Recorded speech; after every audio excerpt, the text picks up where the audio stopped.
말버릇을 고치면 운명이 변한다. 죽는 소리를 자주 하면 죽을 일만 생긴다. 젊었을 때 아무리 덕을 쌓아놨어도 입이 가벼운 사람은 나이가 들수록 불운이 겹쳐서 발생한다고 합니다. 말의 영향력은 전자파보다 무려 33배나 강력하다고 합니다. 남에게 하지 말아야 할 말을 해버리면 우리도 모르는 사이 운이 줄줄 새어나가는 걸 아셔야 합니다. 하지만 기분이 좋거나 술만 마시면 자신의 과거 얘기를 서슴없이 하는 분들이 있습니다. 마음은 후련할 겁니다. 하지만 운도 함께 줄줄 새어나가는 걸 깨달아야 합니다. 특히 나이가 들수록 말년복은 어느 것보다 중요한 재산입니다. 그래서 이번 영상에서는 말년복을 위해 남에게 절대 말하면 안 되는 5가지 말을 알려드리려고 합니다. 영상을 끝까지 시청하신다면 여러분에게 들어오는 말년복을 꼭 붙잡아 남은 인생을 행복하게 보낼 수 있을 거라 확신합니다. 구독과 좋아요로 책 곁에 두고 해도 작은 운을 보내주시면 감사하겠습니다. 지금부터 시작합니다. 첫 번째, 돈에 대한 이야기는 하지 마라. 절대 말하면 안 되는 2가지가 있다. 하나는 자식 자랑, 또 하나는 돈 자랑이다. 주변에 입만 열면 자식 자랑, 돈 자랑하는 사람들이 꼭 있다. 그 사람들을 보면 어떤 생각이 드는가? 원래 갖고 있던 정도 떨어져 나간다. 이유는 간단하다. 자랑은 질투를 부를 수밖에 없다. 특히 친한 친구일수록 돈 자랑은 더 조심해야 한다. 친한 친구였는데 세월이 흘러서 나보다 더 금전적으로 여유 있다고 엄청 잘난 척을 하더라고요. 그 순간 평생 친구는 없다고 느꼈어요. 말 한마디에 사람을 잃을 수 있다. 다시 말해서 내가 여태까지 쌓아온 운을 스스로 걷어차버리는 격이 된다. 혹시 진짜 내가 금전적으로 여유가 있다면 꼭 이렇게 행동하라. 여유를 보여줘라. 사람들에게 돈을 보여주는 것이 아니라 여유를 보여줘야 한다. 진정으로 여유가 있는 사람은 돈 이야기를 하지 않아도 자연스럽게 여유가 몸에 스며들어 스며나온다. 나의 작은 습관들에서 기품이 드러나는 것이다. 다시 말하지만 돈은 있어도 없는 척, 알아도 모르는 척을 해야 한다. 그렇지 않으면 나도 모르는 사이 모아놓은 운이 술술 새어나간다. 2번째, 과거에 있었던 일을 말하지 마라. 나이가 들었는데 옛날 이야기 밖에 가진 것이 없을 때 당신은 쓸쓸해진다. 사람 중에 유독 자신의 삶만 더 불쌍하다고 여기는 사람이 있다. 그래서 남들이 무슨 말을 할라치면 그건 세 발의 피라는 식으로 남의 얘기를 자르고 자기가 겪은 고초만 이야기를 한다. 그래서 자기가 가장 어려움을 극복하고 살아왔다고 하면서 자신을 연민한다.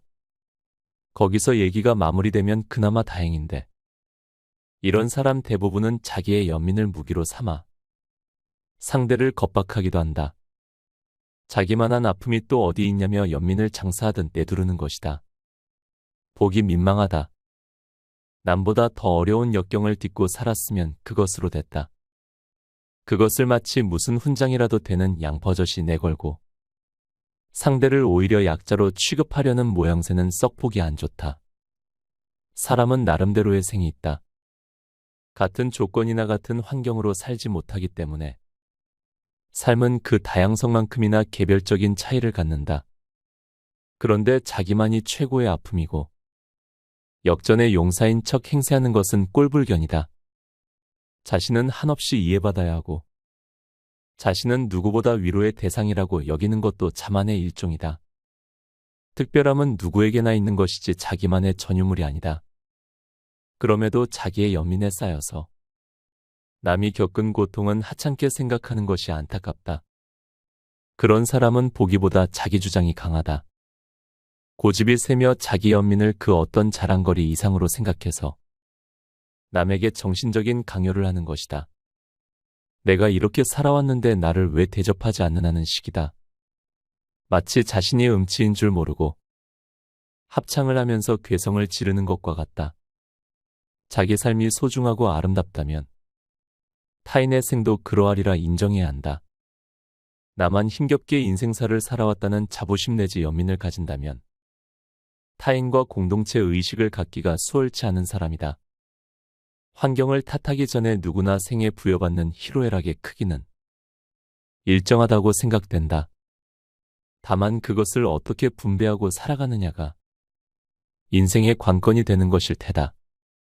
그러니 자기만 억울하고 자기만 상처가 크고 아프다고 여기는 것은 그만큼 기쁨과 즐거움에 적은 분배를 했다는 우매함을 드러내는 꼴이다. 이러한 것은 성숙하지 못한 유아기적 발상의 전환이다. 세 번째, 카더라는 절대 말하지 마라. 수다를 이용해서 남을 씹는 사람이 간혹 있다. 그것은 불확실한 사실을 카더라로 옮기는 바이러스 같은 통신원이 있다는 말이다. 주변에 보면 꼭 그런 사람 한둘이 있다. 그런 사람과 섞여서 수다를 떨고 나면 찜찜하다. 분명 카더라 통신원이 다른 곳에서 좋지 않은 말을 마치 이스트를 넣은 빵처럼 부풀려서 옮기기 때문이다. 혹여 내가 그런 담당을 하고 있지는 않은지 살필 일이다. 누구나 말을 하기를 좋아한다. 더구나 새로운 소식을 먼저 전하고자 하는 욕심도 있다. 그런 때일수록 신중해야 한다. 사실 여부를 파악하고 그것이 어떠한 관념을 가진 것인지 알아야 하고 남에게 어떻게 들릴지 생각해야 한다. 말은 내가 하는 말이 다가 아니라 다른 사람이 듣는 말이 중요하다. 그래서 말을 하는 사람이 더욱 중요하다고 아리스토텔레스는 말했다. 말의 내용도 중요하지만 말하는 사람이 중요하다는 것이다. 말하는 사람은 말에 영향력을 가진다. 그 사람의 인격을 반영하기 때문이다. 그러므로 나는 주로 어떠한 말을 하는 사람인가? 어떻게 비치는 사람인가 자문이 필요하다. 그리고 그러한 자문의 카더라 통신원은 아닌지 깊이 생각해야 한다. 나는 근거가 없거나 부족한 사실도 남에게 말하는 사람인지 아니면 확실하고 좋은 뉴스를 전하는 사람인지 이번 기회에 자신을 성찰하기 바란다. 사람은 남을 통해서 자기 모습을 보기도 한다. 그래서인지 자신과 대면하기를 피하는 경우가 많다. 자기 모습에 실망하기 때문이다. 하지만 가끔은 자기 모습과 대면해서 자랑스럽고 당당하기를 바란다. 그러려면 쓸데없이 카더라 통신원이 되지 말아야 한다. 건강한 수다와 해로운 수다를 구분하는 일은 매우 중요하다. 낭비로 보일 정도의 건강한 수다는 괜찮다. 하지만 불확실한 사실을 덧입혀서 옮기는 바이러스 같은 말은 남을 해치고 결국 자신에게 해를 미친다. 건강한 수다가 아닌 바에야 카더라라는 말은 전파하지 말자. 사람이 없어 보인다. 불확실한 사실을 가지고 다니면 추레한 것이다.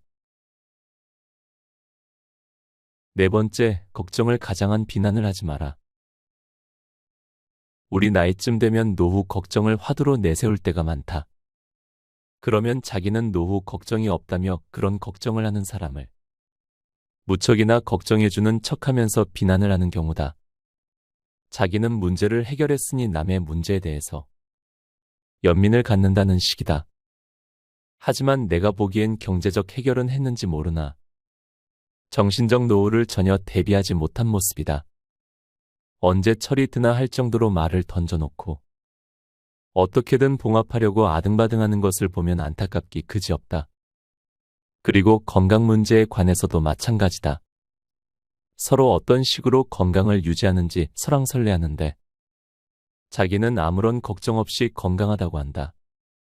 그런 사람이 얼마 전에 감기로 되게 고생을 한 것을 알만한 사람은 다 아는데도 말이다. 아무리 말이 고파도 그렇다 할 말 안 할 말을 마구 해가며 감나라 대추나라 하는 것은 현명하게 사는 일이 아니다. 그리고 은근슬쩍 걱정을 해주는 척하면서 상대를 비난하는 것은 치졸하기까지 하다. 상대를 낮춰 자신을 올리는 수법은 가장 비열하게 자기를 알리는 일이다. 하수끼리는 통할지 몰라도 고수가 보기엔 아직 멀었다는 것을 안다. 자기 일에는 소원하면서 남의 일을 걱정해주는 척 은근히 비난을 일삼는 사람 말이다. 듣기에 따라서는 무척이나 인류애가 느껴지고 잠깐은 좋은 사람 이미지가 있겠지만 오랜 시간 같이 하다 보면 관계의 우호적인 걱정이 아니라 자기 만족을 위해서 상대를 비난하고 있다는 것을 알게 된다. 말을 하는 사람은 답을 알고 얘기하는 것이 대부분이다. 생각해보라, 답답해서 말하는 것이지. 답을 구하려고 말을 꺼내는 사람은 거의 없는 것이다. 그러니 남을 걱정해주는 척하며 은근히 비난할 생각을 하지 마라. 차라리 가만히 듣고 고개만 끄덕여주는 것이 답답한 속사정을 말하는 사람에게는 더 큰 위안이 된다. 괜히 나서서 이러쿵저러쿵 말도 안 되는 말로 위안이나 격려를 하려고 덤비지 마라. 5번째, 바른말이라도 잔소리로 들린다. 어느 날은 이런 말을 하는 것이다. 며느리가 외국에서 온 사람이라 한국 문화에 익숙하지 않고 잘 몰라서 실수도 하고 그런단다. 하지만 절대로 대놓고 가르치지 않는다는 것이다. 자기는 며느리한테 잘잘못을 그 자리에서 말로 하지 않고 문자를 보낸다는 것이다. 얼굴 맞대고 좋지 않은 말을 하면 서로가 불편하게 될 수도 있으니 차라리 문자로 이러이러할 때는 어떻게 하는 것이 좋다고 말한다는 것이다. 그래야 서로 감정적이지 않고 이성적으로 문제를 풀어간다는 것이다. 듣고 보니 100번 맞는 말이다. 아무리 좋은 말도 면전에서 이러쿵 저러쿵 하다 보면 마음이 상하게 되어 있다. 본인 말대로 며느리가 말대꾸를 할 수도 있고 자기가 지나친 잔소리를 할 수도 있단다. 맞는 말이 말대꾸고 맞는 말이 잔소리라는 것이다. 그렇다, 틀린 말은 없다. 그래서 옳고 그름으로 서로 자지 주장을 내세우다 보면 가족이라 해도 마음이 편치 않고 볼 때마다 그 앙금이 남아있어 거리감이 생기는 것이다. 그래서 자기는 절대로 말로 가르치거나 알려주지 않고 문자로 한다는 것이다. 나름대로 최선의 방책인 것 같아 현명한 처사로 여겨진다. 우리는 남의 잘못을 급하게 고칠 것을 요구한다. 감정을 쏟아내서 상대방을 어리둥절하게 만들기도 하고 불편하게 만든다. 결국은 자기 잘못을 시인한다고 해도 썩 마음이 내키지 않을 것이다. 지혜롭게 사는 사람은 기다릴 줄 안다. 남을 기다리는 것도 중요하지만 자기 자신에게도 시간을 주고 이성적으로 해결하는 것이다. 그러려면 상대방 앞에서 면박 주지 말고 본인의 생각을 또박또박 적어 보내는 일은 배려고 사랑인 것이다. 하고 싶은 말을 가래침 뱉듯 툭 하고 던지지 말고 문자판에다 한 글자 한 글자 오타 없이 이해한다고 적어라. 그리고 이렇게 하면 어떻겠느냐고 의향을 묻듯 하면 좋을 것이다. 말 없는 꾸중은 약이 된다. 상대를 다치게 하지도 않고 나를 감정에 휩싸여 힘들게 하지도 않으니 좋은 일이다. 어른스러운 사람은 용서를 잘하는 사람이다.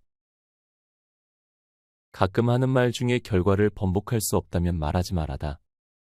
과정에 참여하지 못했거나 할 수 없어서 이른 결론이라면 수용하는 것이 관용이다.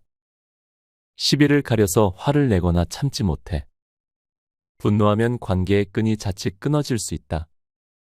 하긴 화를 잘 내는 사람은 누구도 변명의 여지가 없는 경우에 그 기질이 잘 드러난다. 아무도 이해 제기를 할 수 없는 상황은 화내기에 최적화된 상태이기에 그럴 것이다. 하지만 이럴 때 관용을 베풀면 나이값을 제대로 하는 것이다.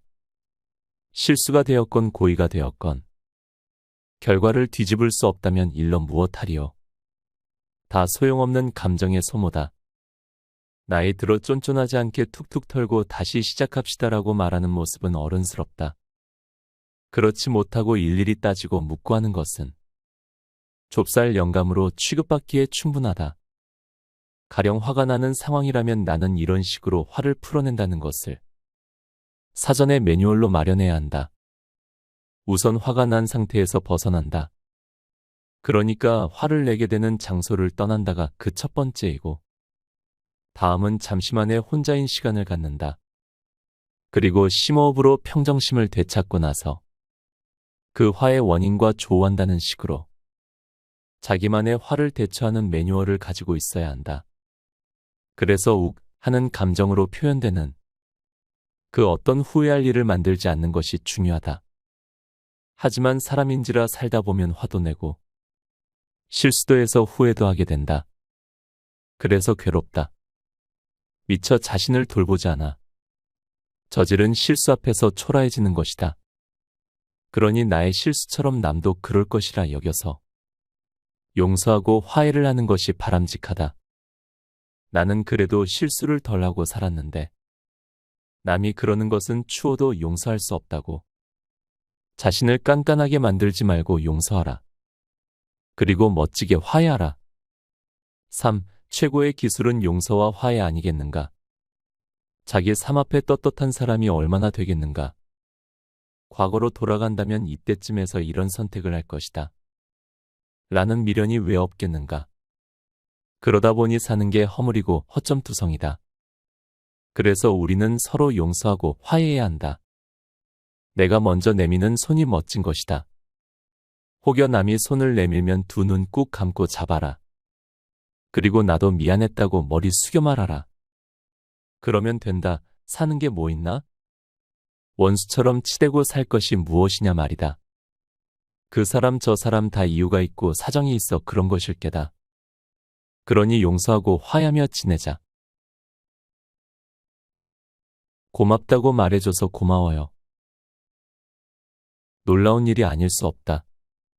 보통은 불편한 면을 보고는 마주하지 않으려 하는 것이 인지상정일 텐데 그 사람은 그렇지가 않다. 좋은 면이 있으니 단점은 그리 중요하지 않다는 것이다. 단점을 알면 대처가 가능해서 마음 다칠 일도 없다는 것이다. 나는 왜 그 사람이 많은 사람들로부터 호평을 받고 사는지 알게 되는 계기가 되었다. 모난 것도 둥글게 만드는 호의적인 마음으로 살기 때문이었다. 그리고 그 사람은 말을 순화해서 잘한다. 잘 웃으며 스킨십도 적당히 한다. 그 사람 습관 중에는 누가 고맙다고 말하면 그 말을 되받아서 고맙다고 말해줘서 고마워요 라고 꼭 자기도 고맙다는 말을 하는 것이다. 멋지다. 나도 배워야겠다는 생각을 했다. 좋은 것은 얼마든지 훔쳐도 된다. 파블로 피카소가 말했던가? 유능한 예술가는 모방하고 위대한 예술가는 훔친다라고. 우리는 항상 위대한 생각들을 훔치는 것에 대해 부끄러워하지 않았다고 말했다. 같은 말을 해도 사람마다 다르다. 감정과 표현 방법에서 차이가 난다. 좋은 것은 훔쳐서 사용하는 것이다. 나도 고맙다는 말을 들으면 이처럼 말할 것이다. 고맙다고 말해줘서 고마워요 라고. 그리고 싱긋 웃어 주련다. 얼마나 멋진 말인가. 고맙다는 말을 되돌려 줄 수 있다는 것이 사람은 나눌 때 함께하는 것이다. 움켜쥐는 것은 아집의 행태이다. 배울 것이 있는 사람에게는 마다 않고 배워야 한다. 나의 불문 장소 불문이다. 어디에서든지 누구에게건 배워서 나름대로 사용하는 것이 중요하다. 사람이 가진 단점이 아니라 장점을 보고 사람과 관계한다는 그 사람의 정신을 배워야겠다.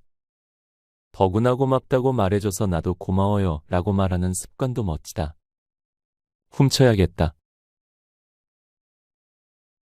작가의 말, 수다는 가벼워야 한다. 수다는 솜털보다 가벼워서 남을 해치지 말아야 하며 웃음기가 섞여야 한다. 검은 구름처럼 음습하거나 퇴비처럼 썩는 냄새가 나서는 안 된다. 그리고 수다는 지속적인 미련이 없어야 한다. 그때 그곳에서 소화가 되어야 한다. 즐겁게 연을 날리고 나서 연주를 끊는 것처럼 수다는 조금의 미련도 남기지 말아야 한다. 그리고 수다는 남을 향한 화살이나 독소가 되면 안 된다.